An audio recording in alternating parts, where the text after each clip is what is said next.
Hello everyone, जय हिंद। आप सभी बहुत अच्छे होंगे। आप लोगों की एडीओ की जो तैयारी है बहुत अच्छे से कर रहे होंगे, ऐसा मैं आशा करता हूं। आज जो है एडीओ का क्लास 6 है, यानी कि दिन 6वां है। और आज इस वीडियो में हम देखेंगे छत्तीसगढ़ का सामान्य अध्ययन और पंचायती राज। क्लियर हो गया। मैं आपको ये बता दूं, जितने भी देखो, शुरू में मेरे को कुछ महत्वपूर्ण बातें बताना बहुत जरूरी रहता है। आप जो है सबसे पहले हैंड नोट रखिए, क्योंकि हमने संविधान का देख लिया, मतलब कुछ कुछ पोर्शन देखे, आगे और देखेंगे अभी संविधान का, लेकिन बीच बीच में सभी सब्जेक्ट को लाना जरूरी है नहीं? तो संविधान का आप पर्टिकुलर हैंड नोट रखिए। संविधान का जितने तक आए, हमने मौलिक अधिकार तक तो, नीति निर्देशक तत्व तक कर लिया है, हिंदी का हमने देख लिया है, उसका हैंड नोट रखिए अलग अलग। अभी हम देखेंगे इसमें छत्तीसगढ़ का सामान्य अध्ययन और पंचायती राज, उसके लिए अलग अलग नोट रखिए। फिर ग्रामीण विकास और आजीविका का अलग लाएंगे। और मैं आपको बता दूं, पूरे सब्जेक्ट्स कंप्लीट होंगे, आपको बता दूं। और ये जितने भी मैं करा रहा हूं वो तो एडीओ में काम आएंगे ही, सीजीपीएससी में भी काम आएगा, आपको बता दूं मैं, ठीक है। जैसे सीजीजीएस का कितना वेटेज रहता है, सीजीपीएससी में 50 नंबर का, प्रीलिम्स में 50 नंबर का, तो ये सीजीपीएससी में भी काम आएगा, इसलिए हैंड नोट बनाकर रखिए। और छत्तीसगढ़ में जितने भी गवर्नमेंट एग्जाम होंगे उसमें तो काम आएगा ही आएगा, ठीक। और एक सबसे महत्वपूर्ण बात बता दूं, मेरे चैनल पर जाना और प्ले लिस्ट आप देखना। प्लेलिस्ट में जो एडीओ की क्लासेस है क्रम वाइज मैंने जमा दी हुई है, ताकि आपको एक जगह मिल जाए। डे 1, डे 2, डे 3, डे 4, और जितने भी क्लासेस आएगी एक जगह आपको जो है क्रम से मिल जाएगी। मेरे चैनल के प्लेलिस्ट में जाना। ये थी महत्वपूर्ण बातें। चलिए वीडियो को स्टार्ट करते हैं, क्योंकि सीधी बात, नो बकवास। चलिए, एडीओ का आज कौन सा क्लास है? क्लास 6, डे 6 है, ठीक है। कौन सा है? डे 6 है। और इसमें हम क्या देखेंगे? छत्तीसगढ़ का जो सामान्य अध्ययन है, ठीक है। छत्तीसगढ़ का सामान्य अध्ययन और पंचायती राज को देखेंगे। और आपको बता दूं, मैं सभी सब्जेक्ट को चैप्टर वाइज चैप्टर ले जा रहा हूं, क्योंकि शुरू से लेकर अंत तक, यानी कि पूरा 0 से लेकर 100 तक ले जाऊंगा आपको मैं। ऐसा नहीं कि 20 से स्टार्ट कर दो, नहीं, शुरू से पूरे बेस से लेकर अंत तक ले जाऊंगा और पूरे कंप्लीट होगा, ठीक है। ये बहुत महत्वपूर्ण बातें हैं, ठीक है। चलिए देखते हैं, आज है एडीओ डे 6 से छत्तीसगढ़ का सामान्य अध्ययन और पंचायती राज। चलिए बेस से शुरू कर रहे हैं, पूरे डिटेल से शुरू कर रहे हैं। छत्तीसगढ़ का जो स्थापना है, आप सभी को पता है कब हुआ? छत्तीसगढ़ की स्थापना कब हुआ? 1 नवंबर सन 2000 को हुआ, ठीक है। पूरे बेस से ले जा रहा हूं मैं, पूरे मजा आएगा आपको, ठीक है। चलिए देखते हैं, देश के 26वें क्रम का राज्य था हमारा जो छत्तीसगढ़ राज्य बना, मध्य प्रदेश से अलग होकर बना, ठीक है। मध्य प्रदेश, इसका मातृ जिला कौन है? मध्य प्रदेश है। और ये छत्तीसगढ़ बना तो हमारे देश का जो है 26वें क्रम का क्या बना? राज्य बना, ठीक है। ये आपको ध्यान में रखना है, ठीक है। 26वें क्रम का जो है राज्य बना। चलिए अगला देखते हैं, ये राज्य का जो निर्माण है 9वीं पंचवर्षीय योजना में हुई। That is the most important. अगर आपसे कभी कभी पूछ दिया जाए छत्तीसगढ़ राज्य की स्थापना जो है निम्न में से कौन से पंचवर्षीय योजना के समय हुई, तो 9वीं पंचवर्षीय योजना याद रखना है इसको। और उस अगर 9वीं पंचवर्षीय योजना की अवधि पूछे तो 1997 से लेकर 2002, ठीक है, याद रखना है आपको। मैंने आपको बताया मातृ राज्य कौन है? छत्तीसगढ़ राज्य का जो है मातृ राज्य कौन है? मध्य प्रदेश है, क्योंकि मध्य प्रदेश को ही क्या किया गया? मध्य प्रदेश से ही क्या बनाया गया? आधा हिस्से को हटा करके छत्तीसगढ़ बनाया गया था। ये आपको ध्यान में रखना है, ठीक है। छत्तीसगढ़ राज्य की जो राजधानी है नवा रायपुर अटल नगर, आपको ध्यान में रखना है, ठीक है। देखो मैं आपको बार बार बोल रहा हूं, सभी सब्जेक्ट को मैं शुरू से ले जा रहा हूं, आपको ध्यान में रखना है। सभी सब्जेक्ट को शुरू से ले जा रहा हूं, पूरे बेस से आपको ले जा रहा हूं। ये आपके जैसे सीजीपीएससी में आपको देखना, छत्तीसगढ़ का 50 नंबर का वेटेज है। संविधान आपका फायदा कर दिया जाएगा। रेडियो में अगर जियोग्राफी है, मॉडर्न हिस्ट्री है, एशियन हिस्ट्री है, मिड हिस्ट्री नहीं पूछ रहा है तो ये अच्छी बात है आप लोगों के लिए, ठीक है। हिस्ट्री का नहीं पूछ रहा है पोर्सन, इकोनॉमिक्स का नहीं पूछ रहा है, मैथ्स रीजनिंग नहीं पूछ रहा है, ठीक है। तो कम से कम आपको यहाँ पर सीजीजीएस 50 नंबर का हो जाएगा, सीजीपीएससी का भी, ठीक है। हिंदी हो जाएगा, एडीओ हो जाएगा। जब सीजीपीएससी का नोटिफिकेशन आएगा नवंबर में, उस टाइम में फिर से सीरीज चलाऊंगा पूरा सीजीपीएससी का, सारे सब्जेक्ट है, इकोनॉमिक्स जितने भी सब्जेक्ट है, मैथ्स रीजनिंग सब। अभी एडीओ का है तो एडीओ का करिए, हैंड नोट रखिए, क्योंकि ये सीजी का ही सीजीपीएससी में फिर काम आएगा। उस समय आपको ज्यादा मेहनत करने की जरूरत नहीं पड़ेगी, आपका अभी से हो जाएगा, ठीक है। तो देखो छत्तीसगढ़ की जो राजधानी क्या है? नवा रायपुर अटल नगर। क्लियर हो गया बातें? अगला देखते हैं, राज्यसभा सीटें। छत्तीसगढ़ में राज्यसभा सीटें कितनी है? 5 है, याद रखना आपको, 5 है, ठीक है। छत्तीसगढ़ में राज्यसभा सीटें कितनी है? 5 है। और लोकसभा सीटें कितनी है? 11 है, आपको ध्यान में रखना है, ठीक है। यहाँ कभी कभी पूछा जाता है, ठीक है, छत्तीसगढ़ में राज्यसभा सीटों की संख्या 5 है, लोकसभा सीटों की संख्या 11 है और विधानसभा सीटों की संख्या 90 है। ठीक है, आप सभी को पता होगा ये, क्योंकि ये बहुत इजी है। लेकिन मैंने क्या किया, शुरू बेस से ले जा रहा हूं, आपको सभी को पता होगा ऐसा मैं आशा करता हूं। अभी विधानसभा का चुनाव हुआ 1 साल पहले तो 90 सीटें थी, ठीक है। लोकसभा आप देखेंगे अभी भी चुनाव हुआ था 1 साल पहले, तो ये आपको ध्यान में रखना है। छत्तीसगढ़ में लोकसभा की 11, राज्यसभा की 5 सीटें और विधानसभा की 90 सीटें हैं। चलिए अगला देखते हैं, छत्तीसगढ़ राज्य हेतु अधिनियम, बहुत रिपीटेड क्वेश्चन है। मध्य प्रदेश पुनर्गठन अधिनियम सन 2000, ये याद रखना, मध्य प्रदेश पुनर्गठन अधिनियम सन 2000 पूछा जाता है भाई इसको, है नहीं। और पूरे जितने बता रहा हूं मेरे एक एक शब्द क्योंकि सिलेक्टेड रहते हैं, इतना आपको ध्यान में रखना है। चलिए अगला देखते हैं, भारत संघ में किस राज्य को धान का कटोरा कहते हैं? तो भैया छत्तीसगढ़ राज्य को क्या कहते हैं? ये भारत संघ में अगर पूछे धान का कटोरा किसे कहते हैं तो छत्तीसगढ़ राज्य को कहते हैं, ठीक है। छत्तीसगढ़ का जो क्षेत्रफल है, एरिया कितना है? 1,35,191 वर्ग किलोमीटर। क्षेत्रफल कितना है? 1,35,191 वर्ग किलोमीटर। क्लियर हो गया बातें? बहुत से लोग मुझे ये कमेंट कर रहे थे कि आपका बोर्ड जो व्हाइट था उसमें रिफ्लेक्ट ज्यादा होता है, दिखाई नहीं देता। मैंने बोर्ड बदल दिया आपके लिए मैं इतना तत्पर हूँ, मेहनत हूँ, दिल से मेहनत कर रहा हूँ।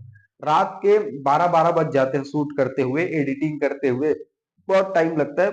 आपको मैं पर डे जो है 7 से 8 बजे के बीच में प्रतिदिन मेरा वीडियो आ जाता है। आप अधिक से अधिक अपने भाइयों बहनों को इस वीडियो को शेयर कीजिए, इस चैनल को शेयर कीजिए, क्योंकि विश्वसनीय चैनल है, छत्तीसगढ़ प्रदेश का विश्वसनीय चैनल। इसमें डेटा हो, कोई भी सब्जेक्ट हो, फ्री ऑफ कॉस्ट में सबसे बेहतरीन ढंग से कराए जाते हैं। याद रखना इस बात को, क्वालिटी के साथ। क्वालिटी में कोई, कंटेंट में कोई कमी नहीं, समझाने में कोई कमी नहीं, बशर्ते आप लोगों का सपोर्ट चाहिए मुझे, आप लोगों का सपोर्ट चाहिए, ठीक है, क्योंकि आप लोगों के सपोर्ट के बगैर मैं कुछ नहीं हूं, ठीक है। चलिए अगला देखते हैं। देखो छत्तीसगढ़ का जो क्षेत्रफल है 1,35,191 वर्ग किलोमीटर, याद रखिएगा उसे, ठीक है। छत्तीसगढ़ का जो क्षेत्रफल है देश के कुल क्षेत्रफल का, याद रखने, ये पूछा जाता है। देखो जब जो छत्तीसगढ़ का क्षेत्रफल है पूरे भारत के क्षेत्रफल का, देश का क्षेत्रफल का कितना प्रतिशत है? 4.11%, ये याद रखिएगा, ठीक है। 4.11% आपको ध्यान में रखना है, ठीक है। और क्षेत्रफल के आधार पर, क्षेत्रफल के आधार पर ये जो हमारा छत्तीसगढ़ है 9वां बड़ा, यानी 9th रैंक पर है क्षेत्रफल के आधार पर, ठीक है। सबसे क्षेत्रफल की दृष्टि से अगर पूछे हमारे छत्तीसगढ़ से कौन सा क्रम है क्षेत्रफल की दृष्टि से, तो 9वें क्रम का है। सबसे पहले एरिया वाइज पूछ रहे हैं, ठीक है। एरिया में भारत में सबसे बड़ा कौन है? राजस्थान है। उसके बाद कौन है? मध्य प्रदेश है। उसके बाद महाराष्ट्र है। उसके बाद उत्तर प्रदेश है। उसके बाद गुजरात है, कर्नाटका है, उसके बाद आंध्र प्रदेश, ओडिशा, फिर छत्तीसगढ़, ठीक है। आप देखेंगे ये ऐसा करके, आप देखेंगे ये 9वां सबसे बड़ा राज्य है भारत देश का, 9वें क्रम में आता है क्षेत्रफल की दृष्टि से अपना छत्तीसगढ़, ठीक है। सबसे पहले कौन है? मैंने अभी पूरा क्रम आपको बता दिया है कौन कौन से है। राजस्थान, मध्य प्रदेश, महाराष्ट्र, उत्तर प्रदेश, गुजरात, कर्नाटका, आंध्र प्रदेश, ओडिशा, छत्तीसगढ़, ठीक है। चलिए अगला देखते हैं, छत्तीसगढ़ का नृजाति म्यूजियम, बहुत ही रिपीटेड क्वेश्चन है, जगदलपुर है, याद रखना है। छत्तीसगढ़ का नृजाति म्यूजियम कहाँ है? जगदलपुर में है। क्लियर हो गया? चलिए देखते हैं विकास खंड कितने हैं छत्तीसगढ़ में? 146, that is the most important data, बहुत बार इसे रिपीटेड क्वेश्चन है, ठीक है। और नगर निगम कितने हैं? 14 है, 14 नगर निगम है। ध्यान से रखिए, पूरे इंपॉर्टेंट है भाई। और अब कुछ लोगों की सब इंपॉर्टेंट है, सब इंपॉर्टेंट है बोल दोगे तो सभी इंपॉर्टेंट, सभी इंपॉर्टेंट है। कभी कभी आपको जो है 250-300 पेज का जो पुस्तक आपको पढ़ना पड़ेगा सिर्फ 2 नंबर के लिए, 5 नंबर के लिए। कभी कभी ऐसा होता है कि भैया उनसे पूछे ही नहीं। करंट अफेयर आप देखेंगे 1 साल 1.5 साल का आप जो पढ़ेंगे, कभी कभी होता है करंट अफेयर पूछेगा नहीं, होता है ऐसा। तो कॉम्पिटेटिव एग्जाम बहुत टफ है। और बहुत से लोग पूछते हैं कि भैया होगा कि नहीं होगा। देखो याद रखिए कि मान के चलो आपका जो इंटरनेशनल क्रिकेट टीम है, इंडिया का टीम है, मान के चलो एक ऑस्ट्रेलिया का टीम है, दोनों में से एक जीतता है। लेकिन ऑस्ट्रेलिया भी टीम भी बहुत बड़ी दमदार टीम है, इंडिया भी टीम बहुत बड़ी दमदार टीम है, दोनों में से एक ही जीतती है। बड़े बड़े धुरंधर जो है चुनाव में हार जाते हैं। आप समझिए बाबू इस चीज को, एडीओ के एग्जाम में जैसे मान के चलो 200 पोस्ट है, 200 व्यक्ति का ही होगा ना, समझिए पॉइंट को। लेकिन मैं बार बार ये बोलता हूँ कि गवर्नमेंट एग्जाम हो ना हो, इनकी जो है नॉलेज को आप रखिए, आपको दिमाग को तेज करने के लिए बहुत ज्यादा जरूरी है। और बाकी जो है लक का भी चलना बहुत ज्यादा जरूरी है। और जो रही बात सिलेबस के अकॉर्डिंग, सिलेबस के अकॉर्डिंग हम करा सकते हैं आपको। उसके बाद जो आयोग जो क्वेश्चन लेगा ना, वो उसके माइंड के ऊपर डिपेंड करेगा। कभी कभी आउट ऑफ सिलेबस कर देगा, क्या कर लोगे आप, ठीक है। कभी कभी जानबूझकर जो है क्वेश्चन 10 क्वेश्चन 9 क्वेश्चन विलोपित कर देता है, क्या कर लोगे? क्या रो चाहेगा कुछ? वो जो कर दिया सो कर दिया। आपके हाथ में सिर्फ क्या है, सिलेबस के अकॉर्डिंग आप मेहनत कीजिए बस, उसके ज्यादा और कुछ नहीं है। ना तो हम वैकेंसी निकालते हैं, ना तो हम नियुक्ति पत्र देते हैं, ना तो हम एडमिट कार्ड देते हैं। आप समझिए, अगर हम ऐसा सटीक सिस्टम होना चाहिए। अगर इस दिन एग्जाम होगा, एडीओ का कब से आ रहा है नोटिफिकेशन, 2 महीना 3 महीना से आ रहा है, ठीक, आप देखेंगे। मैं ज्यादा ये महत्वपूर्ण बातें आपको बता रहा हूँ, क्योंकि पढ़ाई के अलावा आपके माइंड में तरह तरह के क्वेश्चन, ओवर थिंकिंग आते रहते हैं, इसलिए बता रहा। ठीक है, एडीओ का एग्जाम आना है, डेट फिक्स होना चाहिए, एग्जाम फिक्स होना चाहिए, एडमिट कार्ड इस दिन आएगा, इस दिन मॉडल आंसर आएगा, इस दिन रिजल्ट आएगा, इस दिन नियुक्ति होगा, बात खत्म। ऐसा शेड्यूल देना चाहिए, ये होता है सटीक नियम। ठीक है, पता चला 2 साल पहले का आया है, एडीओ आएगा आएगा आएगा, एग्जाम संभावित डाल दिया, पता चला 4-5 साल निकल गए, नियुक्ति पत्र देने में 6-7 साल लग जाएगा। ठीक है, इधर बच्चा जो है 22-23 साल का सीधा 35 साल में पहुंच जाएगा, तब नियुक्ति पत्र देगा। सटीक रहना चाहिए सिस्टम। ठीक है, चलिए अगला देखते हैं। छत्तीसगढ़ राज्य का जो है स्पष्ट रेखा, बहुत बार पूछा जाता है, छत्तीसगढ़ राज्य का जो स्पष्ट रेखा चित्र है 1918, ये डेट याद रखिए। पंडित सुंदरलाल शर्मा ने, ये नाम याद रखना है आपको, पंडित सुंदरलाल शर्मा ने अपनी पांडुलिपि में खींचा, याद रखना। ठीक है, डायरेक्टली क्वेश्चन पूछे जाते हैं कि छत्तीसगढ़ राज्य का स्पष्ट रेखा चित्र 1918 में, ये डेट याद रखने, 1918 में पंडित सुंदरलाल शर्मा ने खींचा। और पंडित सुंदरलाल शर्मा को छत्तीसगढ़ का प्रथम, याद रखना बहुत रिपीटेड क्वेश्चन है, प्रथम स्वप्न दृष्टा व संकल्पनाकार कहा गया। याद रखना, बहुत बहुत रिपीटेड ये क्वेश्चन है। सुंदरलाल शर्मा को क्या कहा गया? छत्तीसगढ़ राज्य का प्रथम स्वप्न दृष्टा व संकल्पनाकार कहा गया। और इन्होंने 1918, ये डेट आपको याद रखना है, पंडित सुंदरलाल शर्मा ने 1918 में क्या किया? अपनी पांडुलिपि में, याद रखना, ये पूछा जाता है बाबू, 1918 में अपनी पांडुलिपि में, याद रखना। ठीक है, छत्तीसगढ़ का स्पष्ट रेखा खींचा, याद रखना, ये ध्यान रखना ये बातों को। चलिए अगला देखते हैं। 1939 में क्या होता? कांग्रेस का त्रिपुरी अधिवेशन। कभी कभी हिस्ट्री में अब जाओगे पूछा जाता है कि जो है कांग्रेस का त्रिपुरी अधिवेशन वर्ष है 1939, 1939। 1939 में क्या किया गया? त्रिपुरी अधिवेशन में पृथक छत्तीसगढ़ की मांग की गई, पृथक छत्तीसगढ़ की मांग की गई। डायरेक्टली क्वेश्चन पूछे जाते हैं, सीजीपीएससी में क्वेश्चन उठाए जाते हैं, आपको बता दूं मैं। ठीक है, और मैं बता दूं ये जितने भी मेरे आ रहे हैं सीजीपीएससी के हिसाब से आ रहे हैं, एडीओ में तो आएगा ही, एडीओ के सिलेबस तो आ रहे, कवर हो ही रहे, सिलेबस कवर हो रहा है, मैं बता रहा हूं। ठीक है, सिलेबस कवर हो रहा है और ये सीजीपीएससी बेस्ड है, आपको ध्यान में रखना, इसलिए बिंदास रहें, हैंड नोट बनाइए और अच्छे से पढ़िए। ठीक है, तो 1939 में कांग्रेस में त्रिपुरी अधिवेशन में क्या हुआ? पृथक, याद रखिए, पृथक छत्तीसगढ़ की जो है मांग की गई। अगला देखते हैं, बहुत इंपॉर्टेंट है। ठीक है, चलिए देखते हैं 1948, याद रखिए, डेट याद रखना है आपको। ठीक है, 1948, 1 जनवरी 1948 को भारत संघ में छत्तीसगढ़ के कितने रियासत शामिल हुए? 14 रियासतें शामिल हुई। बहुत बार पूछा जाता है। ठीक है, बहुत मजा आने वाला है, एंजॉय से पढ़िए, जो जो फॉर्मेट है मैं आपको बताते हुए चला जाऊंगा। 1 जनवरी 1948 को, याद रखिए, डेट याद रखना है आपको, डेट याद रखना है, 1 जनवरी 1948 को भारत संघ में, ठीक है, भारतीय संघ में छत्तीसगढ़ के ये 14, याद रखना है, छत्तीसगढ़ के इतने, छत्तीसगढ़ के 14 जो देशी रियासत है क्या हुए? विलय हुए। डायरेक्टली क्वेश्चन पूछे जाते हैं कि 1 जनवरी 1948 को भारतीय संघ में कितने, जो छत्तीसगढ़ के कितने देशी रियासत जो विलय उनमें मिल गए? तो 14 देशी रियासत, 14, याद रखिए, 1 जनवरी 1948 को 14 देशी रियासत मिल गए उसमें। क्लियर हो गया ये बातें? अब अगला ये देखना है कि भैया जब ये 14 देशी रियासत जो है भारत में मिले या विलय पत्र में सिग्नेचर हुआ, तो सबसे पहला विलय कौन हुआ? तो खैरागढ़ रियासत। डायरेक्टली क्वेश्चन पूछे जाते हैं, सर्वप्रथम खैरागढ़ रियासत ने अधिमिलन की नीति पर हस्ताक्षर किया था। डायरेक्टली ध्यान से समझिए, भारत संघ में जो है 1 जनवरी 1948 को छत्तीसगढ़ के कितने देशी रियासत मिले? 14 देशी रियासत जाकर मिल गए भारत में। लेकिन सबसे पहले उस विलय पत्र पर, अधिमिलन पर किसने साइन किया? तो खैरागढ़ रियासत ने किया। डायरेक्टली क्वेश्चन पूछे जाते हैं। ठीक है, चलिए अगला बढ़ते हैं।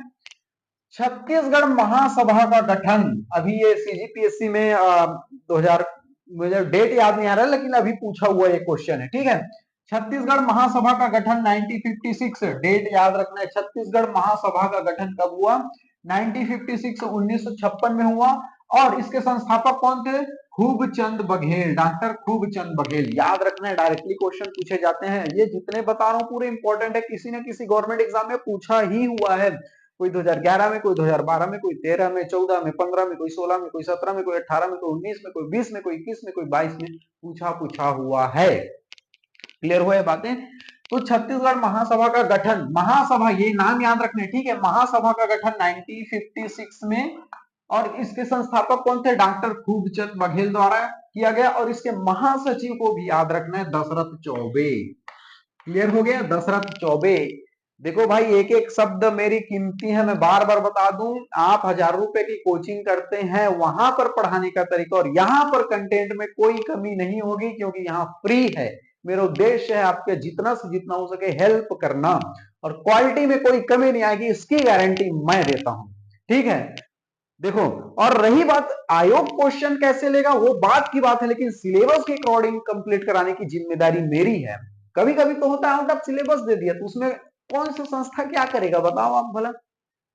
भाई ये भी तो सोचने वाली चीज है ना, हम सिलेबस के अकॉर्डिंग कराने जाएंगे या करते हैं, जितने भी एस्पिरेंट कभी कभी बाहर से आ जाता है, कभी कभी विलोपित कर देता है, क्या करोगे। लेकिन सिलेबस के अकॉर्डिंग जैसे सिलेबस है भैया, उसमें से आगे, जैसे सीजीपीएससी में अगर छत्तीसगढ़ का 50 नंबर का वेटेज है, तो गारंटी है मेरा 35 से 40 नंबर का फंसेगा ही, गारंटी है इस बात की।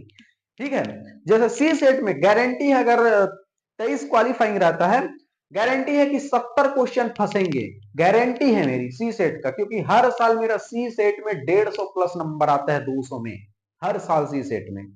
ठीक है, हर साल मिनिमम 65, क्योंकि एक अंक 2 नंबर का है, 65 दूनी 130 नंबर हर साल मेरा ऊपर ही रहे सी सेट में। सी सेट को जहां तक मैं सोचता हूं 8वीं पढ़ता बच्चा भी क्वालिफाई कर ले, इसके लिए बेफिक्र है। लेकिन स्कोरिंग की बात करें तो हर साल 130 से 140 रहता है मेरा। ठीक है, चलिए अगला देखते हैं। तो छत्तीसगढ़ महासभा का गठन कब हुआ? 1956 में, याद रखिए, खूबचंद बघेल द्वारा, और इसके महासचिव है दशरथ चौबे। ठीक है, अब देखना छत्तीसगढ़ भातृत्व संघ का गठन, देखो महासभा का गठन, भातृत्व संघ का गठन, ये 1956 में, ये 1967 में, किसके द्वारा? ये भी खूबचंद बघेल द्वारा, ये भी खूबचंद बघेल द्वारा। नाम याद रखना है, इसके महासचिव दशरथ चौबे। वर्ष देखो, यहां पर कंफ्यूज मत होना, छत्तीसगढ़ महासभा का गठन 1956, छत्तीसगढ़ भातृत्व संघ का गठन 1967, इसलिए मैंने दोनों को एक जगह लिख दिया, ताकि दोनों में अगर कंफ्यूजन हो तो एक साथ में बता दूं। महासभा का गठन 1956, भातृत्व संघ का गठन 1967। हाँ, दोनों का संस्थापक कौन था? खूबचंद बघेल थे, और महासभा का गठन का जो महासचिव थे दशरथ चौबे थे। ये 1956 और ये 1967। क्लियर हो गया? चलिए अगला बढ़ते हैं। छत्तीसगढ़ मुक्ति मोर्चा का गठन, छत्तीसगढ़ मुक्ति मोर्चा का गठन किसने किया? 1976 में, ध्यान रखिए। ठीक है, देखो ये 67 है और ये 76 है, जस्ट 7 को इधर लाओ, 6 को इधर लाओ, ऐसे मैंने याद किया था। ठीक है, अच्छा मैं एक बात भूल गया था, मुझे अपना ट्रिक भी बताते हुए चले जाना है। ठीक है, कुछ कुछ वीडियो में 1 से 5 क्लास आया, मैं अपना ट्रिक नहीं बताया, मेरे को ध्यान आया है आज ही कि अच्छा मेरे अपना ट्रिक बताते हुए भी चला जाना है, ताकि आपको इजिली याद होते चला जाए। मैंने इसको, अब मैं पर्सनली कैसे याद किया हूं, वो ट्रिक आपको बताते हुए चला जाऊंगा। ठीक है, चलिए देखते हैं। छत्तीसगढ़ मुक्ति मोर्चा का गठन मैंने कैसे याद कर लिया था, दोनों को अपने हैंड नोट में एक जगह लिखा था। अच्छा भैया, ये संघ का गठन 67 है, तो 67 से आगे बढ़ेंगे तो 76 ही आएगा ना, एक टाइम के बाद। 7 6 को इधर मैंने रख दिया। ठीक है, अब भगवान शंकर हमको मुक्ति देता है कि नहीं देता, आशीर्वाद देता है, मैंने ऐसे याद किया होता है। ठीक है, मुक्ति शंकर गुहन योगी, ऐसे मैंने याद किया था। ठीक है, ध्यान से समझिए, मुक्ति मोर्चा का गठन 1976, और मुक्ति कौन देगा? शंकर गुहन योगी, भगवान शंकर मुक्ति देगा आपको, ऐसे मैंने याद कर लिया था, मुझे याद है फिर। ठीक है, वर्तमान में कितने जिले हैं? 33 जिला है, सबको पता है 33 जिला है। अब इन 33 जिलों को देख लेते हैं, और मैं इधर जो है अपना ट्रिक भी बताते हुए आपको चला जाऊंगा। ठीक है, और जो गवर्नमेंट एग्जाम में जिस तरह से पूछे जाते हैं, पीएससी के एग्जामों में या छत्तीसगढ़ में जिस तरह पूछे जाते हैं, उसको मैं डील करते हुए चला जाऊंगा। ठीक है, देखो ऐसा नहीं होता कि अगर छत्तीसगढ़ का 50 वेटेज रहता है सीजीपीएससी और गवर्नमेंट एग्जाम में, मान के चलो तो 50 के 50 फंस जाए, ऐसा कभी नहीं होता, कभी नहीं होता ऐसा। 50 में 30 ही कोई भी संस्था बता पाएगी, 20 ऐसे उठाएगी भैया जिसको किसी को पता नहीं रहेगा, उसमें फिर लक चलता है। कोई लोग तुक्का करते हैं, कोई लोग जो है एलिमिनेट करते हैं, अपना प्रेजेंट ऑफ माइंड वहां पर दर्शाते हैं। ठीक है, वो इंपॉर्टेंट है, आगे आगे मैं बताऊंगा एक एक चीज को। ठीक है, चलिए आगे बढ़ते हैं। वर्तमान में कितने जिले हैं? 33 जिले हैं। अब सबसे पहले देखना है रायपुर, रायपुर और बिलासपुर, इनका गठन वर्ष कौन सा है? 2 नवंबर 1861। डेट याद रख लीजिए भैया, 2 नवंबर 1861, रायपुर बिलासपुर। ठीक है, 2 नवंबर 1861, 2 नवंबर 1861। ठीक है, दुर्ग है, दुर्ग कब हुआ? 1906 में, 1906 है, याद रखिए, सिंपल सी बात है, रायपुर बिलासपुर 2 नवंबर 1861।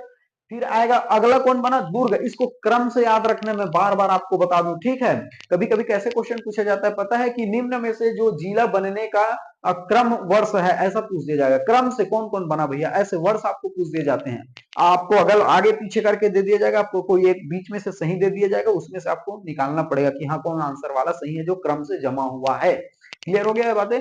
दुर्ग, दुर्ग कब बना? 1906 में बना। रायपुर और बिलासपुर के कुछ भाग को क्या दुर्ग जिला बनाया गया था। ठीक है, ये वर्ष आपको ध्यान में रखना है, स्थापना वर्ष है। रायपुर 2 नवंबर 1861, बिलासपुर 2 नवंबर 1861, दुर्ग 1906।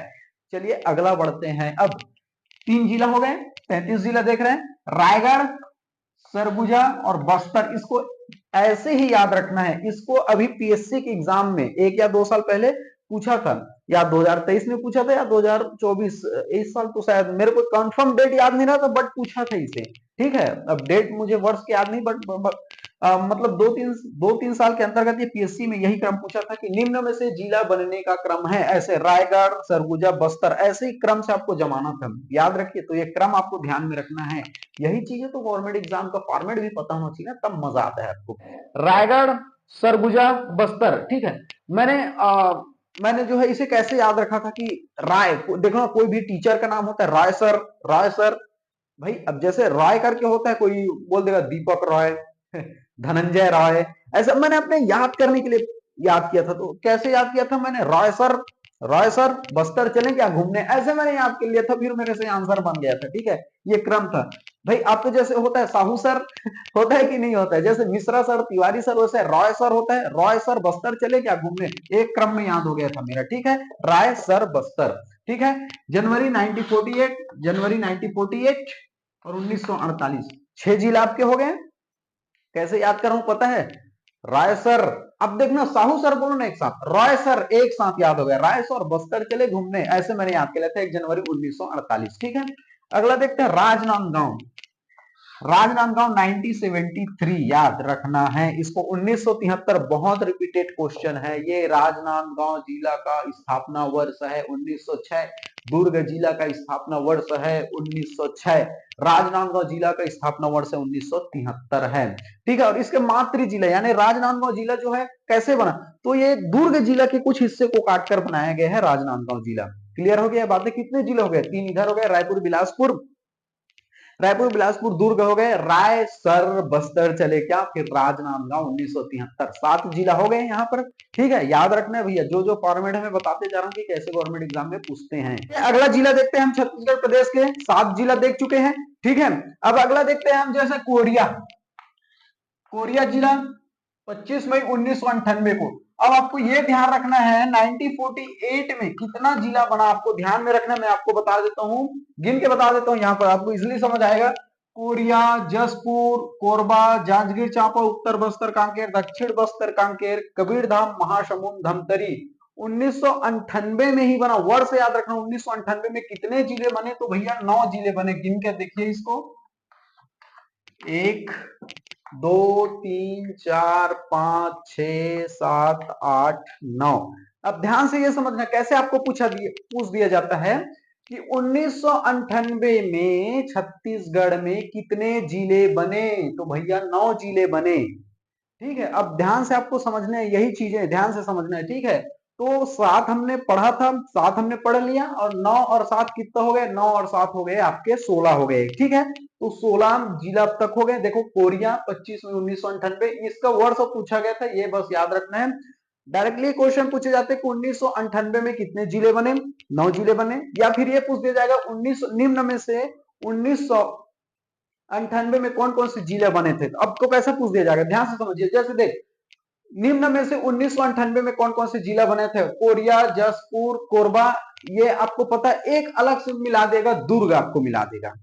और आपको यह पूछ दिया जाएगा कि निम्न में से कौन सा जो है 1998 में जो है जिला नहीं बना था पूछ दिया जाएगा। तो कोरिया, जसपुर, कोरबा तो बना था, लेकिन दुर्ग नहीं बना था, तो दुर्ग इसका सही आंसर आएगा, नहीं बना था। ऐसे पूछा जाता है आपको, ठीक है। और कैसे पूछ दिया जाएगा, निम्न में से 1998 में कौन कौन से जिले बने थे? आपको ऑप्शन दे दिया, उत्तर बस्तर कांकेर, दक्षिण बस्तर कांकेर, कबीरधाम, महासमुंद। उपयुक्त तो सभी करके दे दिया, उपयुक्त तो सभी आ जाएगा। ऐसे ही पूछा जाता है, ध्यान रखना, तो ये माइंड में रखना कि 1998 में कौन कौन से जिले बने हुए थे। तो कोरिया, जसपुर, कोरबा, जांजगीर चांपा, उत्तर बस्तर कांकेर, दक्षिण बस्तर कांकेर, कबीरधाम, महासमुंद, धमतरी, ये सब 1998 में बना। और ये कबीरधाम का ये फाइनली वर्ष पूछा गया था 6 जुलाई 1998, तो ये याद रखिए, क्योंकि कबीरधाम जिला मेरा है तो मैंने पूरा याद रख लिया था, 6 जुलाई 1998। ठीक है, तो 7 हमने देख लिया, 9 7 कितना हो गया, 16 जिला हो गया अभी तक। ठीक है, अब क्या इसी में क्या पूछ दिया जाएगा, ध्यान से समझिए, पॉइंट को आपको घुमाना रहेगा। कैसे पूछ दिया जाएगा, जब छत्तीसगढ़ राज्य बना तो उस समय कितने जिले थे? ध्यान से समझिए भैया। अब देखो 1998 क्वेश्चन पूछे जाते हैं, छत्तीसगढ़ राज्य का जब बना या गठन हुआ तो उस समय कितने जिले थे? तो स्वाभाविक सी बात है, हमारा जो छत्तीसगढ़ बना 1 नवंबर सन 2000 को बना। ठीक है, उससे पहले देखिए 1998 तक हम कहा 16 जिला बन चुका था। दिमाग लगाइए आप, ठीक है, 16 जिला। तो छत्तीसगढ़ राज्य गठन के समय कितने जिले बन गए थे? 16 जिले बन गए। देखो 1998 में 9 जिला बना, इससे पहले मैंने रायपुर, बिलासपुर, दुर्ग, राजनांदगांव, रायसर, बस मैंने पूरा बताया अभी। 7 हो गए, 9 इधर हो गए, 16 जिला बन गए। छत्तीसगढ़ राज्य अभी नहीं बना है, 1998 में ही बना है हुआ है 9 जिला। अब इधर 2000 में तो बना ना छत्तीसगढ़। ऐसे ही पूछा जाता है, छत्तीसगढ़ राज्य गठन हुआ तो उस समय कितने जिले बने हुए थे? तो 16 जिला बने हुए थे। क्लियर हो गया? चलिए अगला देखते हैं, नारायणपुर और बीजापुर 1 मई 2007 को बना। ये रिपीटेड क्वेश्चन है, ठीक है। नारायणपुर और बीजापुर किस वर्ष बना? तो 2007 में बना। क्लियर हो गया? अभी कैसे पूछ दिया जाएगा, 2007 तक, 2007 तक छत्तीसगढ़ में कितने जिले थे? तो 16 और 2 18 जिले थे। कभी कभी ऐसा पूछ दिया जाएगा 2011 में जो है छत्तीसगढ़ में कितने जिले थे? 18 ही जिले थे, क्योंकि 7 8 9 10 11 इसमें तो कोई जिला ही बना नहीं भाई। अब समझिए ना, देखो 1998 तक 16 जिला थे, 2007 में 2 8 जिले बने, कितना हो गया? 18 जिला हो गया। अब 10 में भी कोई नहीं जिला बना, 11 में नहीं बना, 12 में सॉरी 8 में भी कोई जिला नहीं बना, 9 में भी नहीं बना, 10 में भी नहीं बना। अगर पूछे 2010 में छत्तीसगढ़ में कितने जिले थे, तो कितना? 16 और 2 18 जिले थे। ध्यान से समझ, ऐसे ही फंसाने के लिए दिया जाता है, इसमें कॉन्सेप्ट आपको क्लियर रखना है। अब देखना है 2012 में, ठीक है, 2012 में कौन कौन से जिले बने उसको आपको ध्यान में रखना। 12 में कितने जिले हैं, कौन कौन से बने, ध्यान रखना। सबसे पहले सूरजपुर, बलरामपुर पूछा गया इन सबको, ठीक है, मुंगेली, बेमेतरा, बालोद, बलौदाबाजार, गरियाबंद, कोंडागांव, सुकमा।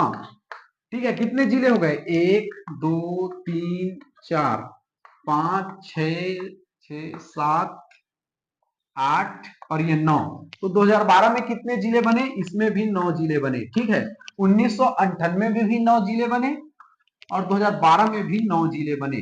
भाई 2012 में नया जिला बना ना, तो इसी को पूछा जाता है कि 2011 में छत्तीसगढ़ में कितने जिले थे? तो 18 थे। देखो 1998 में 9 जिले बने, 7 पहले से था, 9 7 16 और 2007 18 जिला। ठीक है, अब 2011 में तो भैया कोई नया जिला बने नहीं, तब तक तो 18 ही जिला ही था, है नहीं। 2012 में फिर से नए जिले बने ना, तो ऐसे पूछे 2010 में छत्तीसगढ़ में कितने जिले थे? 18। 2011 में कितने जिले थे? तो 18 थे। अब आपको ये पूछे कि 2012 में कितने जिले का गठन हुआ? तो 9 जिलों का गठन हुआ। अब इसी को याद रखना है आपको। पूछ दिया जाएगा कि मुंगेली जिला किस वर्ष बना? 2012 में बना। ठीक है, बेमेतरा जो है किस वर्ष बना? 2012 में बना। ऐसे आपको याद रखना। अब कैसे आपको क्वेश्चन, आयोग कैसा क्वेश्चन पूछ दिया जाता है, 19 ऐसे पूछ दिया जाएगा 2012 में निम्न में से कौन सा जिला बना था? 2012 में निम्न में से कौन सा जिला बना था? तो आपको ऑप्शन दे दिया जाएगा, कोरिया, जसपुर, कोरबा, इधर एक उठाकर रख देगा बलरामपुर को। और आपको ये पूछ दिया जाएगा कि 2012 में कौन सा जिला बना था? तो ऑप्शन ये आंसर आएगा। ठीक है, इसमें का मिला दिया जाएगा और आपको जो पूछ दिया जाता है, ऐसे ही क्वेश्चन उठा है। मैं एक बार फिर से इसका फॉर्मेट बता देता हूं। उन 2012 में निम्न में से कौन सा जिला बना था? ऑप्शन आप सुनना, जांजगीर चांपा, उत्तर बस्तर कांकेर, दक्षिण बस्तर कांकेर और मुंगेली। तो 2012 में कौन बना था? मुंगेली। ऐसा आपको याद रखना है कि कौन बना था कौन नहीं। तो हम 2012 में भी 9 जिले बने। अब कितना हो गया? 18 और 9 जोड़कर देखिए कितना हो रहा है। 18 और 9 जोड़ेंगे तो हमारा कितना आ जाएगा? 27 जिला आ जाएगा। ठीक है, 9 7 16, 16 2, इसमें 16 2 18, 18 और 9 कितना हो गए? 2 इधर 2 20, 20 27 जिला हमारे कितना तक हो गए? 2012 तक हो गए।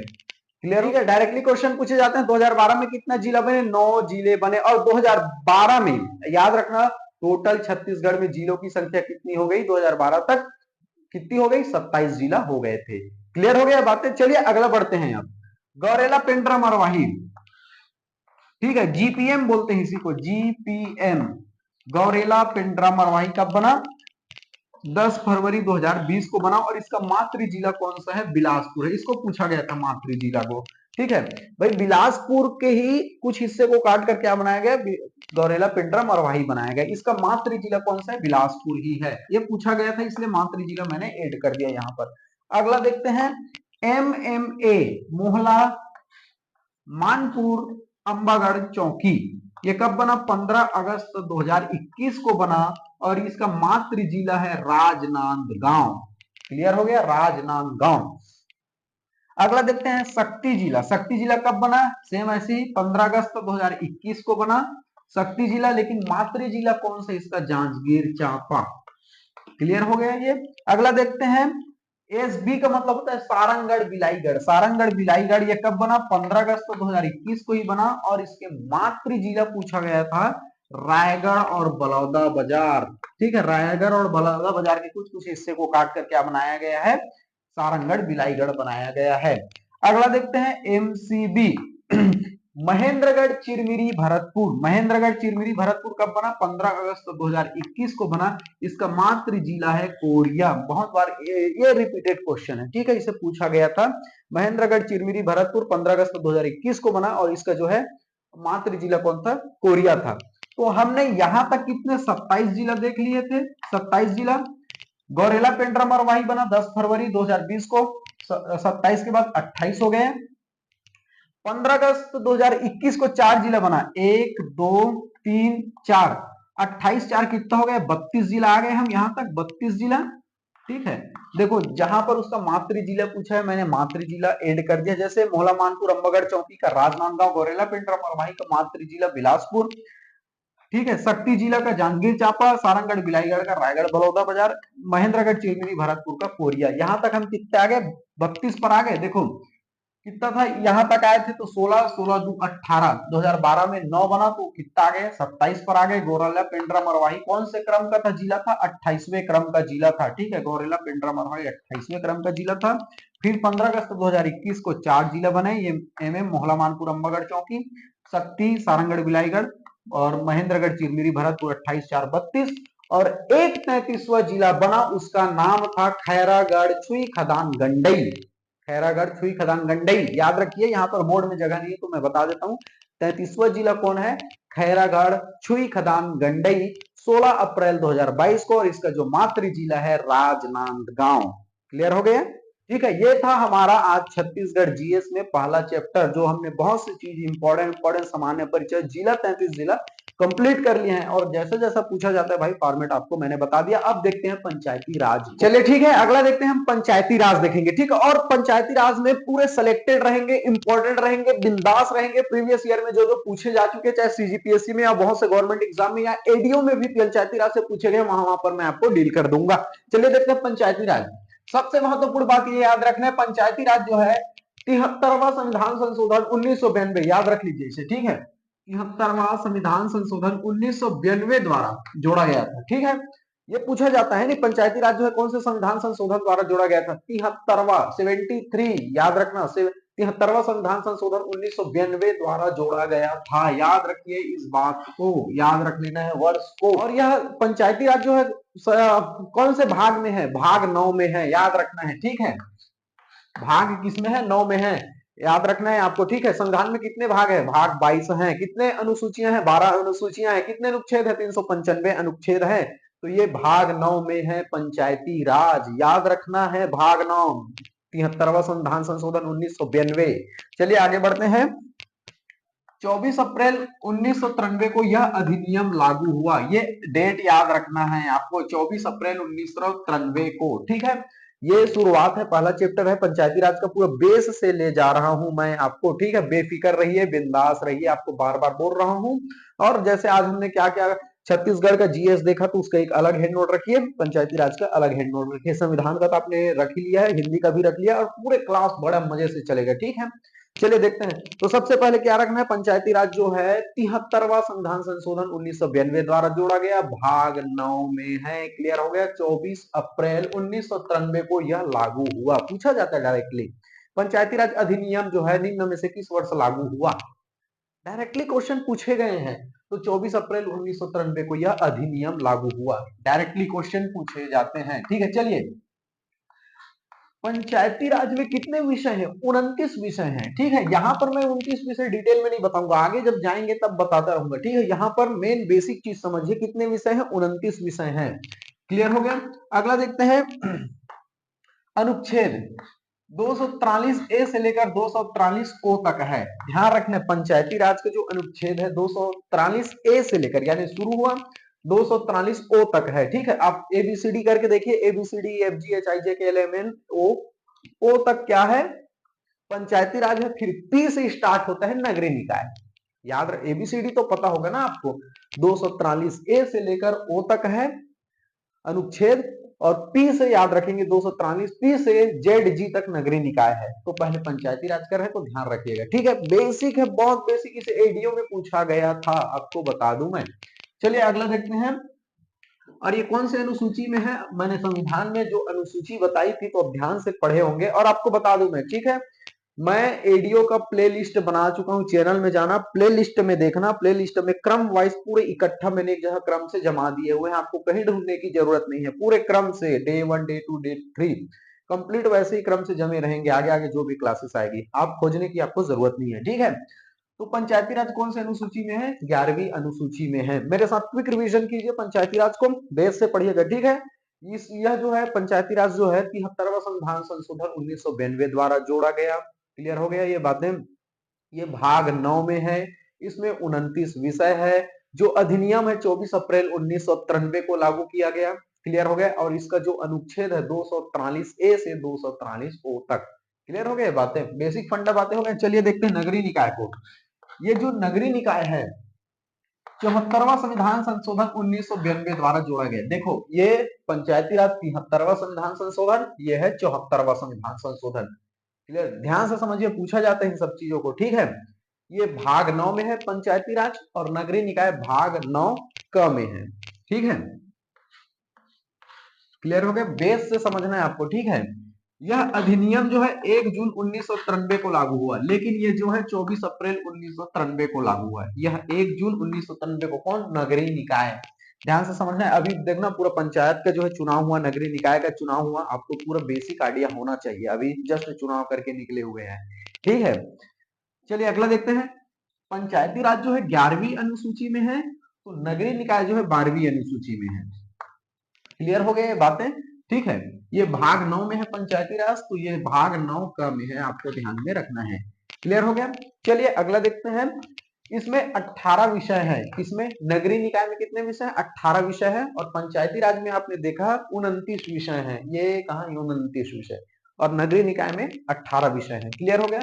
इसका अनुच्छेद देखिए, ध्यान से अनुच्छेद को देखना है। आर्टिकल कौन, देखो मैंने क्या बताया आपको, 243 A B C D E F G H I J K L M N O तक कौन है, पंचायती राज।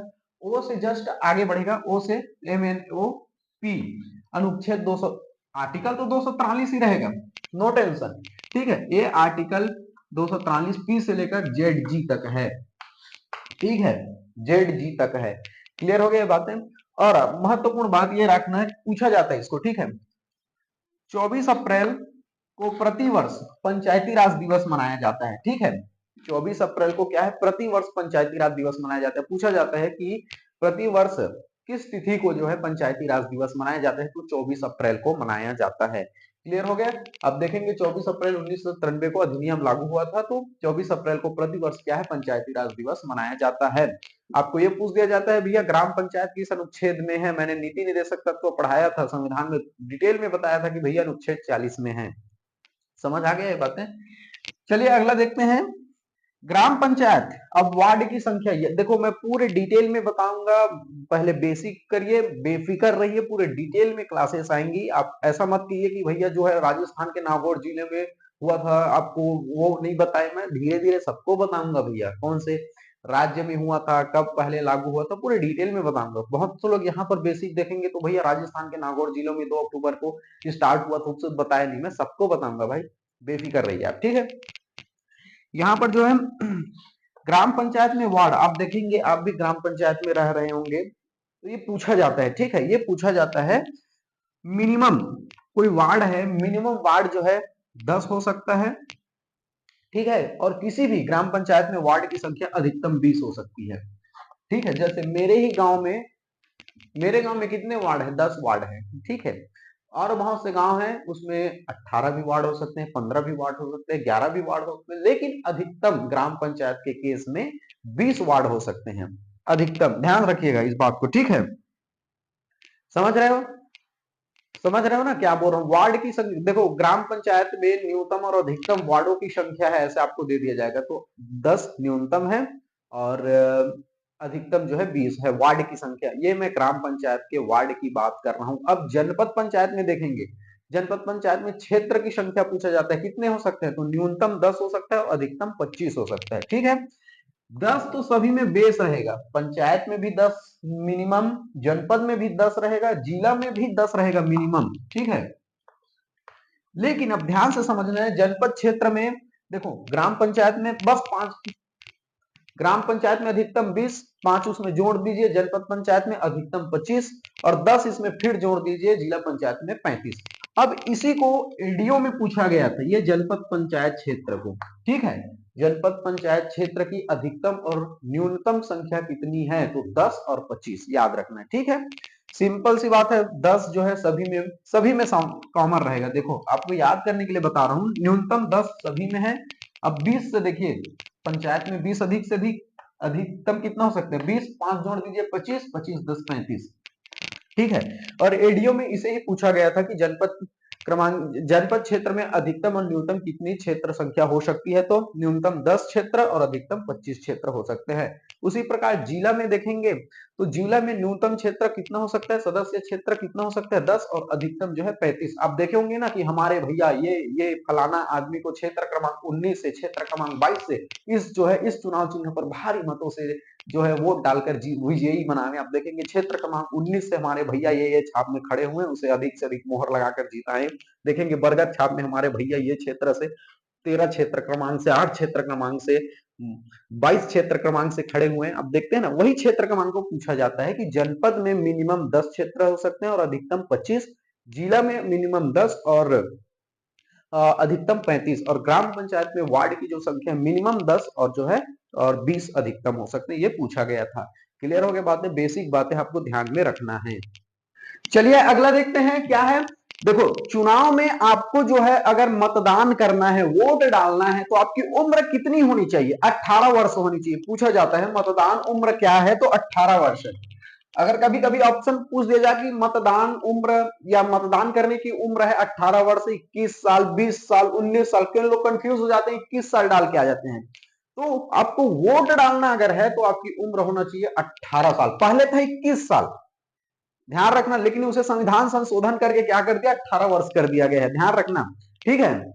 जब संविधान संशोधन कराऊंगा मैं, जो है संविधान विषय जब पढ़ेंगे वहां पर बताऊंगा बहुत से संविधान संशोधन। पहले 21 साल था, वोट अगर डालना है तो आपको 21 साल था, लेकिन संविधान संशोधन करके उसे अब कितना कर दिया गया, 18 कर दिया गया। ध्यान रखिएगा इस बात को, ठीक है भैया। अगर आपको देखेंगे वोट डालना है आपको तो 18 वर्ष होना चाहिए, लेकिन ऐसा नहीं कि भैया आप 18 वर्ष हो गए, 19 वर्ष हो गए, आपको वोटर आईडी, वोटर लिस्ट में आपका नाम ही नहीं जुड़ा है और जाएंगे भैया वोट डालने, मेरा तो हो गया, तो नहीं होगा। वैसे आपका उम्र 18 वर्ष होना चाहिए तो आप इलिजिबल हो गए कि आप जा करके वोट डाल सकते हैं, लेकिन आपका जो है मतदाता सूची में नाम जुड़ा होना चाहिए। चुनाव से पहले जो है आप देखेंगे पंचायतों में बोला जाता है कि भैया जिसको उम्र हो गया अपना मतदाता सूची में नाम जुड़वा लीजिएगा। ठीक है। अभी जो है करेंटली बहुत पंचायत हुए, त्रिस्तरीय पंचायत हुआ कि नहीं हुआ? त्रिस्तरीय त्रिस्तरीय पंचायत इसी को तो बोलते हैं, ग्राम पंचायत, जनपद पंचायत, जिला पंचायत। अब नगरीय निकाय का भी देखेंगे, ठीक है। तो आपको अच्छे से समझ आ रहा होगा, क्योंकि अभी जस्ट चुनाव करके निकले हुए हैं, ध्यान रखिए। तो मतदान यानी कि आपको वोट डालने के लिए कितना वर्ष होना चाहिए? 18 वर्ष होना चाहिए, याद रखना। उम्र अगर पूछे तो 18 वर्ष। अभी कभी कभी स्टेटमेंट में पूछा भी जाता है, तो मतदाता सूची में भी आपका नाम जुड़ा होना चाहिए। क्लियर हो गया? चलिए अगला देखते हैं। 18 वर्ष होना चाहिए आपका उम्र, ठीक है। उसके बाद देखो, पंचायत निर्वाचन उम्मीदवार, अगर आपको प्रत्याशी बनना है, उम्मीदवार बनना है, जैसे आपको सरपंच बनना है, जैसे आपको जनपद पंचायत का सदस्य बनना है, या फिर जिला पंचायत का सदस्य बनना है, यानी कि आपको चुनाव में खड़ा होना है। वोट डालना अलग चीज है, वोट आप 18 साल में डाल देंगे, लेकिन आपको प्रत्याशी बनना है, जैसे सरपंच के लिए खड़ा होना है, आपको जनपद पंचायत सदस्य के लिए खड़ा होना है, तो आपकी उम्र 21 साल होनी चाहिए, मिनिमम 21 साल होनी चाहिए, ठीक है। अब तुम ये बोलोगे कि भैया मेरा 18 वर्ष हो गया, मैं तो मतदाता सूची में मेरा नाम जुड़ गया, मैं वोट डाल सकता हूँ, अब मैं सरपंच के लिए खड़ा हो जाऊंगा, तो नहीं हो सकते भैया। आपका उम्र प्रत्याशी बनने के लिए 21 साल होना चाहिए, दोनों में कंफ्यूज मत होना। वोट डालने के लिए 18 वर्ष, और जैसे आपको उम्मीदवार बनना है तो 21 साल होना चाहिए, ठीक है, पंचायत निर्वाचन उम्मीदवार के लिए। चलिए अगला देखते हैं।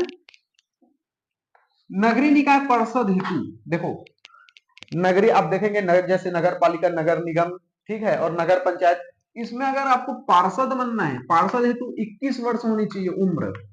अगर आपको मैंने क्या बताया, प्रत्याशी बनना है, पार्षद बनना है, तो उम्र 21 साल होना चाहिए। लेकिन वोट डालने के लिए आप चाहे कहीं पर भी जाए, विधानसभा में वोट करें, ठीक है, लोकसभा में वोट करें, या फिर पंचायत लेवल में या पार्षद के लिए वोट करें, तो उम्र अगर पूछे वोट डालने के लिए, उम्र तो सभी में 18 वर्ष है। लेकिन अगर आपको जो है प्रत्याशी बनना है, सरपंच के लिए, पंच के लिए, पार्षद के लिए, ठीक है, तो आपकी उम्र प्रत्याशी बनना है तो 21 साल होना चाहिए। नगरीय निकाय पार्षद हेतु उम्र कितनी है? 21 वर्ष है, कंफ्यूज मत होना, ठीक है। देखो जैसे विधानसभा और लोकसभा में, विधानसभा और जैसे आपको विधायक बनना है या फिर सांसद बनना है, तो आपकी उम्र कितनी होनी चाहिए? 25 साल होनी चाहिए। यहां पर मैं उम्मीदवार या प्रत्याशी की बात कर रहा हूं। अगर आपको फॉर्म डालना है, चलो मेरे को विधायक लड़ना है, मेरे को निर्दलीय लड़ना है, तो आपको जो है 25 साल होना चाहिए। लोकसभा में आपको सांसद जैसे लड़ना है, तो आपको 25 साल होना चाहिए। लेकिन वोट डालने के लिए आपकी उम्र 18 वर्ष होना चाहिए। वोट जाए और डाल दिए, ठीक है। लेकिन विधानसभा में आपको विधायक का फॉर्म भरना है, प्रत्याशी बनना है, या लोकसभा में सांसद का आपको प्रत्याशी बनना है, तो 25 साल होना चाहिए, ठीक है। ये पूछे जाते हैं, आपको बार बार बोल रहा हूं मैं, पूछे जाते हैं, ठीक है।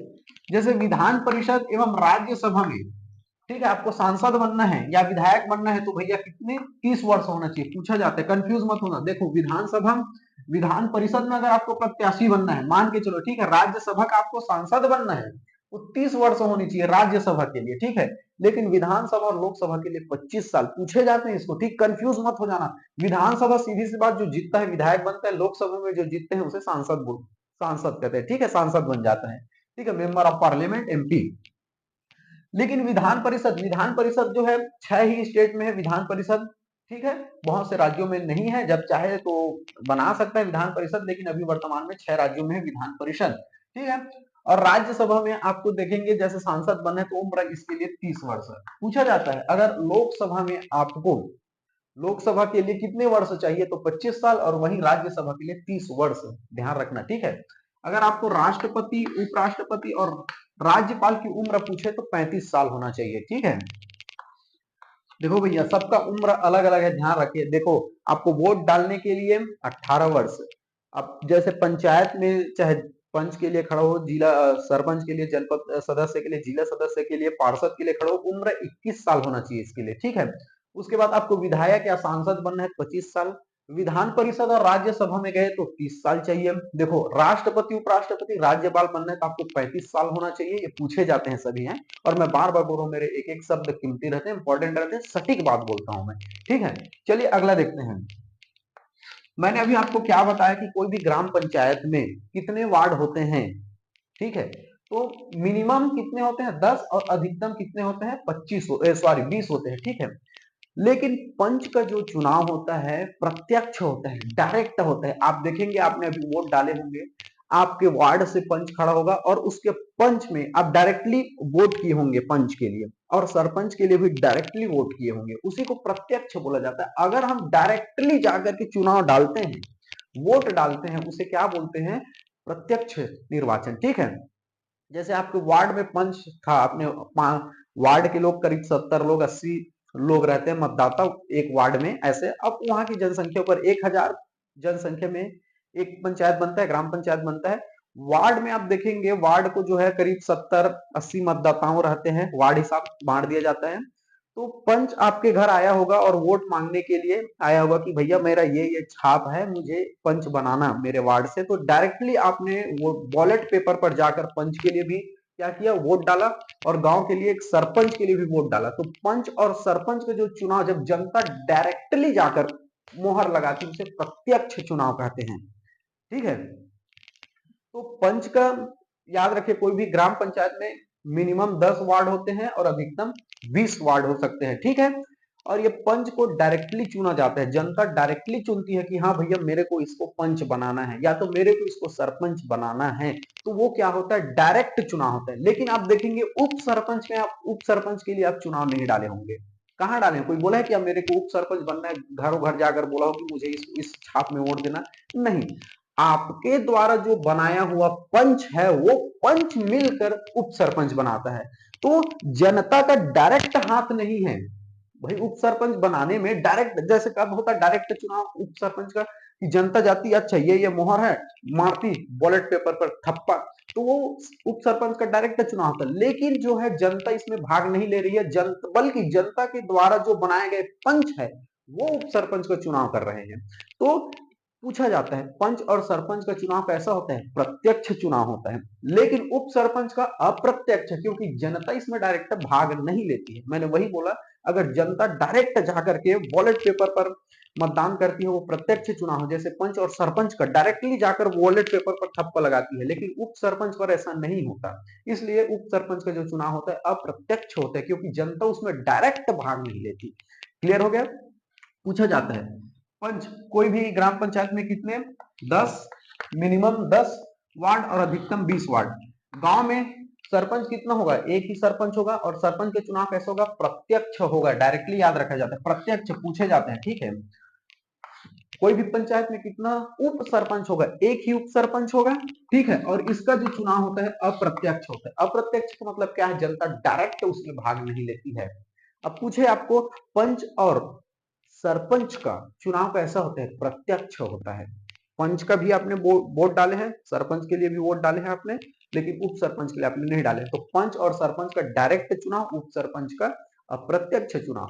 कोई भी पंचायत में एक सरपंच रहेगा, एक उप सरपंच रहेगा, और अगर पंच की संख्या पूछे तो 10 हो सकती है और अधिकतम 20 हो सकती है। कंफ्यूज मत होना, पूछा जाता है, डायरेक्टली पूछ दिया जाएगा कि उप सरपंच का चुनाव कैसे होता है, प्रत्यक्ष अप्रत्यक्ष, ऐसे। पंच और उप सरपंच का चुनाव कैसे होता है, प्रत्यक्ष अप्रत्यक्ष दोनों, ऐसे करके पूछ दिया जाता है।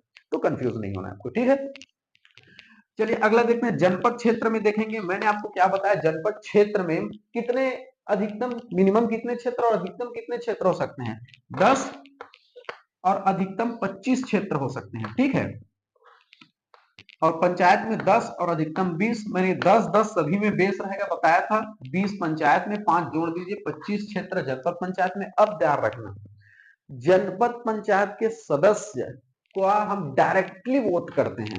अभी पंचायत पढ़ा तो आपने एक ही साथ देखा होगा, पंच के लिए भी डाला होगा चुनाव, सरपंच के लिए भी डाला होगा, जनपद के लिए भी डाला होगा, और जिला के लिए भी डाला होगा। लेकिन जनपद और जिला में किसके लिए डाले आपने, क्या अध्यक्ष के लिए डाला, नहीं, जनपद सदस्य के लिए आपने डाला। जिला में क्या अध्यक्ष के लिए डाले, नहीं, जिला सदस्य के लिए डाला आपने। ठीक है, पूछे जाते हैं इन सब चीजों को। जिला पंचायत का सदस्य का चुनाव कैसा होता है, तो प्रत्यक्ष, यानी कि जनता डायरेक्ट भाग लेती है।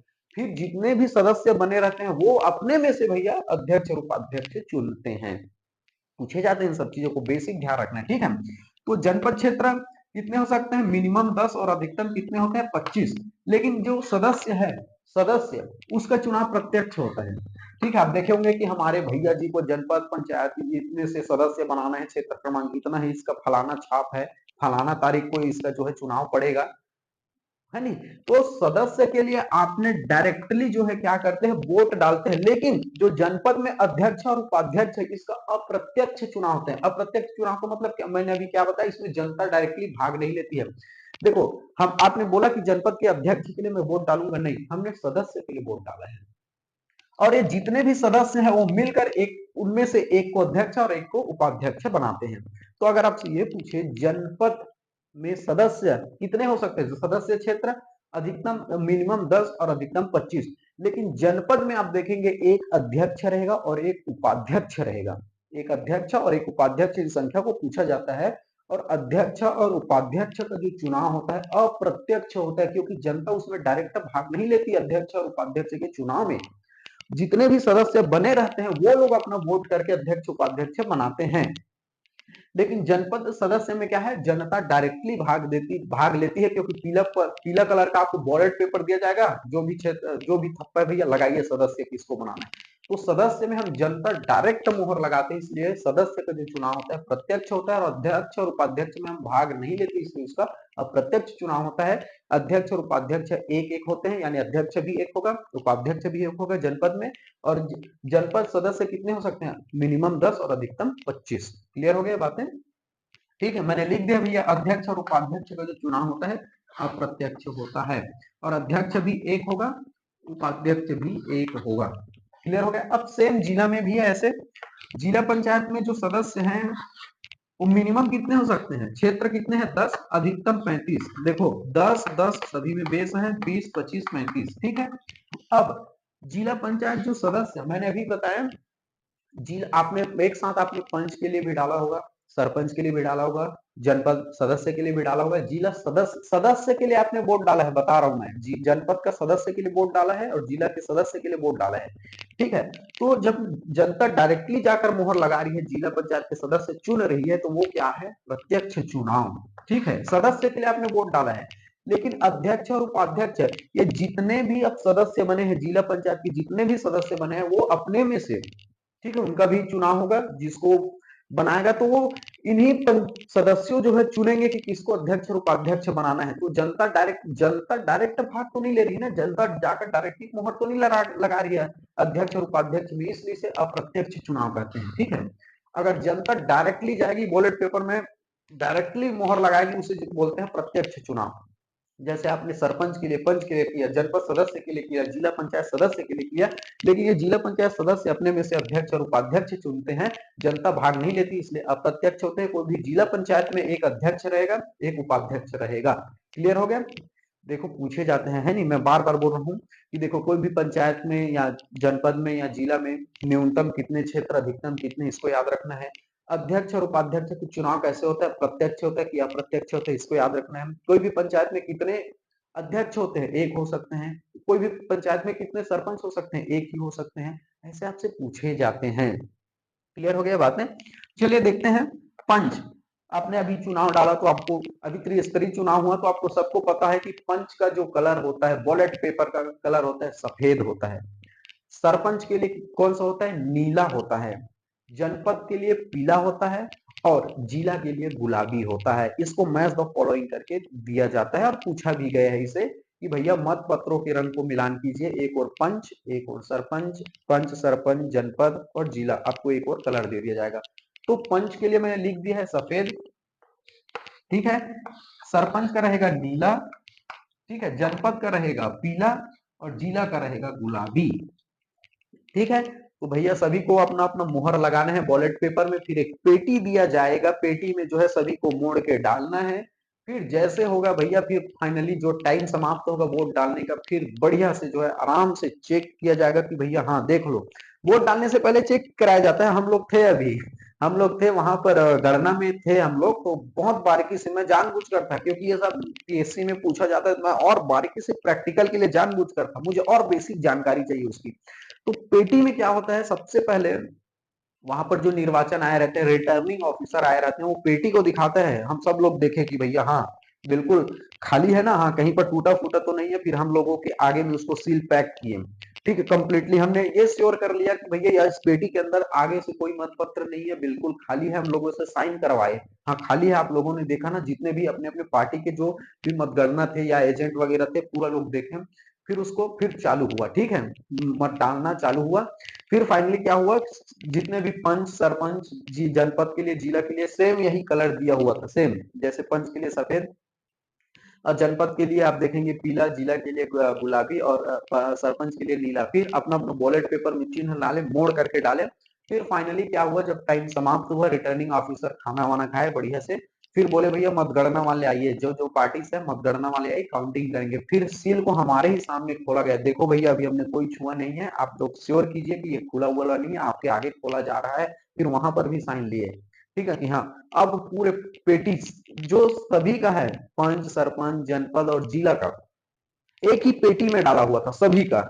फिर पेटी को जो है पूरा रूम बंद किए, सब लोग, हम लोग अंदर में थे। माहौल बड़ा बड़ा देखने में, जो प्रत्याशी भी अंदर में थे उनका चेहरा बड़ा देखने योग्य था, कि डर था अंदर में क्या होगा कैसे होगा, ठीक है। बाकी सब लोग बाहर में थे, पूरा लॉक वॉक था, रूम में थे। जब पेटी को पूरा खोला, दिशा निर्देश दिया जाता है, एक पॉइंट आपको बता रहा हूँ वहां अंदर की बात, क्योंकि आपका पंचायती राज चल रहा है तो जानना भी पता है। वहां पर दिशा निर्देश दिया जाता है, क्या दिशा निर्देश दिया जाता है कि देखो अभी पेटी नहीं खुला है, पेटी में सभी लोगों का है, थप्पा लगा हुआ, पूरा लॉक है अभी।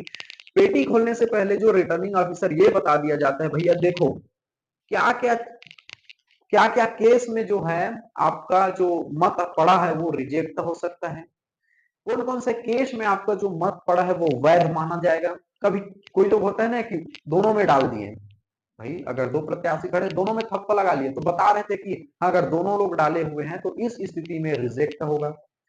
पता चला कोई ऐसे ही केस बता रहा था, है नहीं, कि भाई आप जान लो पेटी खुलने से पहले, ताकि और हंगामा ना हो। कभी कभी ये होता है कि वॉलेट पेपर दिया, आप किसी ने जो है क्या नहीं किए, किसी में थप्पा मारे नहीं, ऐसे भी लोग रहते हैं, तो उस स्थिति में क्या होगा, वो रिजेक्ट होगा, ठीक है। तो ऐसा केस बता दिया कि भैया ऐसे ऐसे स्थिति में ये वैध माना जाएगा या सही माना जाएगा, इसकी काउंटिंग की जाएगी, या इस स्थिति में इसको, इस पत्र को काउंटिंग नहीं किया जाएगा भाई, ठीक है।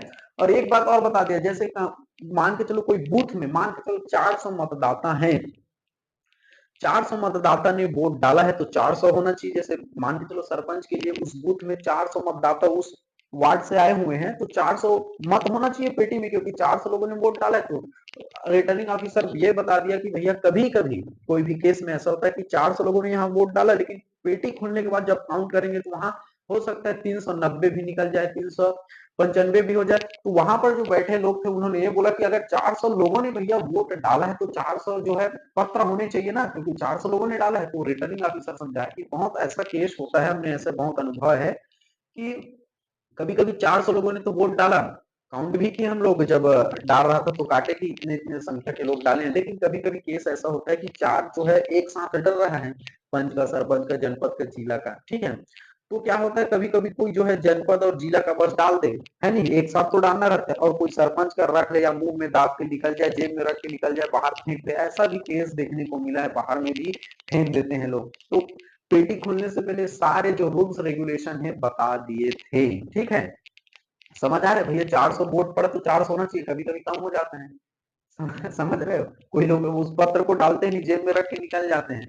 तो ये सब रूल्स रेगुलेशन बता देता, फिर पेटी खुलता है, फिर पेटी खुलने के बाद सभी को कलर वाइज जमाता है, कलर वाइज, हाँ भैया पीला कलर जनपद का है, गुलाबी कलर जिला का है, पंच का ये है, सरपंच का ये है, वार्ड पूरा लिखा रहता है। फिर काउंटिंग होती है, फिर बता दिया जाता है कि ये व्यक्ति इतने जो वोटों से आगे है, फिर प्रमाण पत्र दिया जाता है। फिर ये प्रोसीजर था वहां तक, बहुत अच्छा था, वहां का माहौल देखने योग्य रहता है, बिल्कुल शांत।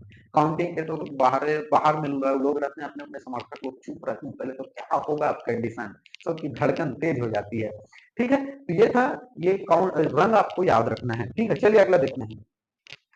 पंचायत संस्थाओं में लोक सेवक, देखो लोक सेवकों को पूछा जाता है, जैसे ग्राम पंचायत में लोक सेवक कौन है, ग्राम पंचायत में अगर पूछे लोक सेवक कौन है, तो पंच, सरपंच और उप सरपंच, इसे पूछा जा चुका है, ठीक है। अगर आपसे ये पूछे कि पंचायत लेवल में, ग्राम पंचायत में लोक सेवक कौन कौन से, पंच, सरपंच, उप सरपंच। उसी प्रकार जनपद में अगर पूछे तो जनपद सदस्य, अध्यक्ष और उपाध्यक्ष लोक सेवक हैं। अगर जिला पंचायत में लोक सेवक पूछे, ठीक है, जिला पंचायत में लोक सेवक पूछे तो जिला सदस्य, अध्यक्ष और उपाध्यक्ष। क्लियर हो गई ये बातें, तो आज की वीडियो में हमने क्या देखा, बेसिकली क्या देखा, छत्तीसगढ़ का जो सामान्य अध्ययन था और पंचायती राज का पूरे बेस से देखा, और पूरे कंप्लीटली सारे सब्जेक्ट के जो है क्या आएंगे, पूरे सब्जेक्ट आएंगे। बेफिक्र रहिए, मैं बार बार बोल रहा हूँ, हैंड नोट बनाइए। इसलिए मैं थंबनेल में या ऊपर में लिख दिया रहता हूँ कि छत्तीसगढ़ का सामान्य अध्ययन पढ़ रहे हैं, पंचायती राज पढ़ रहे हैं, ताकि आपको अलग अलग किताबों में आपको जो है हेड नोट बना ले। आप बेफिक्र रहिए, बिंदास रहिए, आपको बेहतरीन ढंग से जो है समझाया जाएगा, बशर्ते आप लोग जो है एक काम नहीं कर रहे हैं, वीडियो को अधिक से अधिक शेयर कीजिए। शेयर करने से यह है, मेरा मकसद क्या है, आप लोगों का हेल्प करना। अगर 1% भी मुझसे हेल्प हो रहा है तो मेरा जीवन धन्य है, ठीक है। मान के चलो बहुत से संस्थाओं में स्पेशल देखना, हिंदी के लिए 10,000 12,000 रुपए एक व्यक्ति का जो है फीस लिया जाता है। संविधान जैसे पढ़ाएगा 10-12 हजार एक लोगों के लिए, पंचायती राज पढ़ाएगा, छत्तीसगढ़ में जीएस पढ़ाएगा 10,000 12,000 रुपए एक सब्जेक्ट का एक व्यक्ति का फीस है।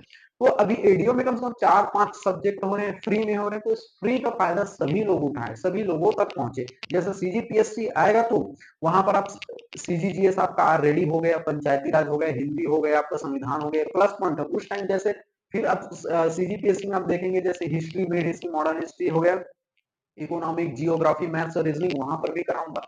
तो जो जो सब्जेक्ट है ये तो एडीओ में काम आएगा, सीजीपीएससी में भी काम आएगा आपका, ठीक है। और छत्तीसगढ़ में जितने गवर्नमेंट एग्जाम आएंगे ये सिलेबस जुड़े रहेगा, सिलेबस कंप्लीट हो रहा है, ठीक है।